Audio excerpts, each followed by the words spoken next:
വാർത്തകൾ വിശദമായി. തിരുവനന്തപുരം അമരവിള ചെക്ക് പോസ്റ്റിൽ വാഹന പരിശോധനയിൽ രേഖകളില്ലാതെ കടത്തിയ 17.5 ലക്ഷം രൂപ പിടികൂടി. കർണാടക സ്വദേശി നാരായണസ്വാമിയെയാണ് പിടികൂടിയത്. വിവരങ്ങളുമായി പ്രദീപ് പാറശാല ചേരുന്നു. പ്രദീപ്, ഈ ഒരു 17.5 ലക്ഷം രൂപയാണ് ഈ ഒരു രേഖകളില്ലാതെ കടത്തുന്ന ഒരു സാഹചര്യം ഉണ്ടായത്. ഇതാണിപ്പോൾ പിടികൂടിയിരിക്കുന്നത്. എന്തൊക്കെയാണ് കൂടുതൽ വിവരങ്ങൾ?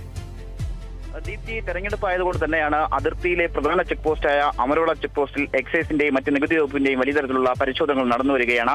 അതിനിടയ്ക്കാണ് ഇന്ന് രാവിലെ വാഹന പരിശോധനയിൽ ഇത്തരത്തിൽ ബാംഗ്ലൂരിൽ നിന്ന് കഴക്കൂട്ടം ഭാഗത്തേക്ക് വരികയായിരുന്ന ആഡംബര ബസ്സിലെ യാത്രക്കാരനായ കർണാടക സ്വദേശി നാരായണസ്വാമിയിൽ നിന്നുമാണ് ഇത്തരത്തിൽ 17.5 ലക്ഷം രൂപ കണ്ടെടുത്തിരിക്കുന്നതിൽ രേഖകളൊന്നും തന്നെയില്ല.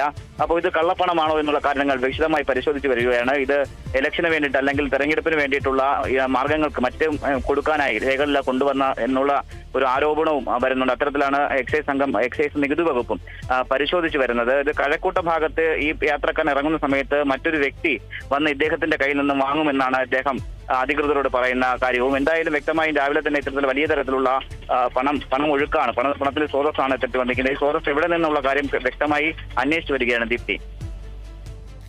ശരി, എന്തായാലും തിരുവനന്തപുരം അമരവിള ചെക്ക് പോസ്റ്റിലാണ് വാഹന പരിശോധനയിൽ രേഖകളില്ലാതെ കടത്തിയ 17.5 ലക്ഷം രൂപ പിടികൂടിയിരിക്കുന്നത്.